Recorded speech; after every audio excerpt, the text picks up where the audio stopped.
ప్రేమ, యేసుని ప్రేమ.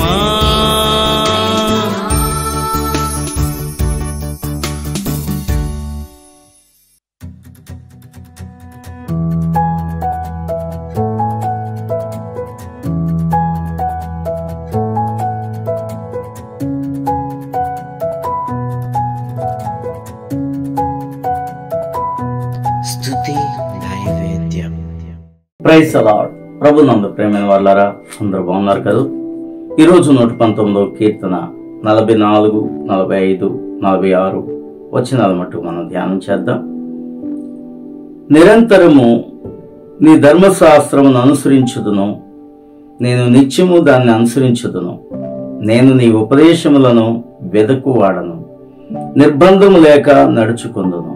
సిగ్గుపడక రాజుల ఎదుట నీ శాసనములను గూర్చి నేను మాట్లాడేదాను. ప్రార్థన చేసుకుందాం. కృపగలిగిన మా రాజా, ఈ వాక్యం నుంచి నీ సత్యములు ప్రభువా నీ ప్రజలకు చెప్పుటకు నీ దాసుని అభిషేకించి దాసుని ఒక బౌరగా పాత్రగా వాడుకోమని యేసు నామమున ప్రార్థన చేయుచున్నాము తండ్రి, ఆమేన్. ప్రియమైన వాళ్ళారా, ఈ కీర్తనకారుని యొక్క ప్రార్థన ఆశలు చూస్తే అవన్నీ మనం కూడా వాటిని అర్థం చేసుకుని మనం కూడా దేవుణ్ణి అడగాలి. ఇక్కడ అంటున్నాడు, నిరంతరము నీ ధర్మశాస్త్రమును అనుసరించుదును. నిరంతరము, ఎప్పుడు నా జీవితకాలం అంతా దేవుని ధర్మశాస్త్రాన్ని అనుసరిస్తాను అని చెప్తున్నాడండి. హల్లెలూయా. నిజమే, నేను చాలాసార్లు చెప్తాను, దేవుని యొక్క ఆజ్ఞలు పాటించాలంటే ఆజ్ఞలతో మనం మాట్లాడాలి. ఏంటి, వ్యభిచరించవద్దు అనే ఆజ్ఞను చదువుకోవటం వల్ల ప్రయోజనం కాదు. ఆ మాటకు మనం బదులు ఇవ్వాలి. వ్యభిచరించిన ప్రభువా అని మనం చెప్పగలిగితే తప్పకుండా దేవుడు వ్యభిచరించకుండా దేవుడు నడిపిస్తాడు. కాబట్టి నేను నీ ధర్మశాస్త్రాన్ని నిరంతరము ధర్మశాస్త్రమును అనుసరిస్తాను అంటున్నాడు. అనుసరించేలాగా దేవుడే చేస్తాడు.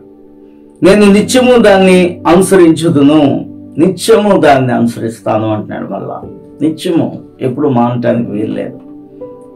కొన్ని పరిస్థితుల వాక్యాన్ని ప్రేమించి వాక్యాన్ని పాటించడం, కొన్ని పరిస్థితుల వాక్యాన్ని పెట్టి వాక్యాన్ని తప్పిపోయి తిరగటం, త్రోవ తప్పి తిరగడం అంటే అదే. గొర్రెలు మంచి కాపరి యొక్క మాట విని ఎప్పుడైతే నడుస్తాయో చక్కగా త్రోవలో చక్కగా నడుస్తాయి.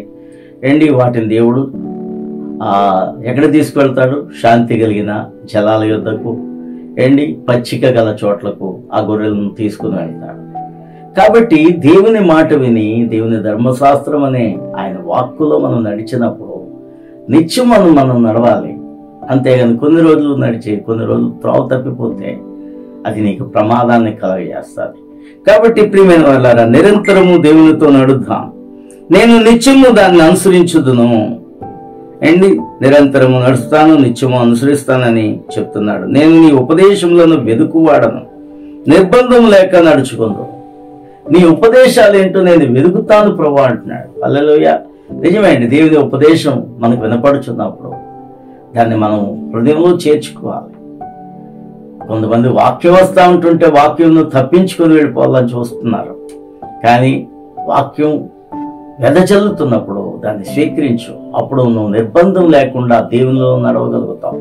ఎవరు నేను బలవంతం చేయక్కర్లేదు, దేవునిలో నడు నడు నడు అని 10 సార్లు దేవుడు మనతో చెప్పక్కర్లేదు, లేకపోతే సేవకుని ద్వారా మాట్లాడక్కర్లేదు అండి. దేవుని ఉపదేశమును ప్రేమించేవాడు నిర్బంధముగా దేవునితో నడుస్తాడు. హల్లెలూయా. అందుకనే వాక్యమును ప్రేమించండి, ఆజ్ఞలను ప్రేమించండి, దేవుని ప్రేమించిన వారు అవుతారు. హల్లెలూయా.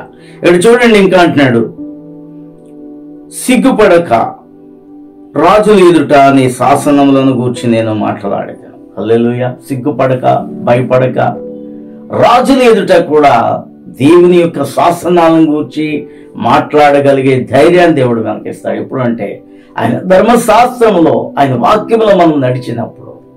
చూసారండి, రాజులైతే భయపడతాం, మనం అధికారుల దగ్గర భయపడతాం, పెద్దవాళ్ళ దగ్గర భయపడతాం, ఏమంటారో అని. కానీ అలాంటి వారి దగ్గర కూడా దేవుని యొక్క శాసనాలను గురించి, దేవుని యొక్క వాక్యమును గురించి బోధించే వారముగా, చెప్పగలిగే వారంగా మనం ఉండాలి. అంటే ఆయన జాడలలో, అడుగు జాడల్లో మనం నడిచి దేవుని మనము ఎల్లప్పుడూ విడవకుండా నిత్యము ఆయనలో మనం ఉండాలి. హల్లెలూయా. అటువంటి రీతిగా ఉండాలని ఆశపడే వాళ్ళందరూ ప్రార్థన చేయండి. ప్రభువా, నిర్బంధంగా నేను నీలో నడుచుకోవాలి, ఇదిగో నీ శాసనాలు నాకు కావాలి, నీ ఉపదేశములు వెంట నేను పడుతాను అని దేవునితో చెప్పండి.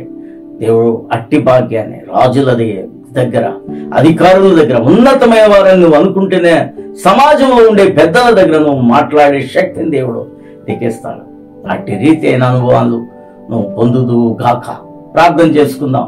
మహాపరిశుద్ధుడా మా తండ్రి, నీ కృపతో మమ్మల్ని నింపి నీ వాక్యం ద్వారా మాట్లాడిన ప్రతి మాటను నాయనా మేము సంతోషిస్తున్నాం. ఈ మాటలను బట్టి వీటిని హృదయంలో చేర్చుకొని వాక్యానికి మా హృదయాలు అప్పగించుటకు సహాయం చేయమని, నీ త్రోవలలో చక్కగా నడిచే ధన్యత మాకును దయచేయమని యేసు నామమున ప్రార్థన చేయుచున్నాం తండ్రి. ఆమేన్. ఈరోజు రక్షణ పుట్టినరోజు జరుపుకుంటున్న భానుమతి గారిని దేవుడు దీవించేలాగున, ఇంకా తన ఆత్మీయ జీవితంలో అంచెలంచెలుగా ఎదిగేలాగున ప్రార్థిద్దాం. Praise the lord. దేవుడు మిమ్మల్ని దీవించును గాక. Happy salvation day.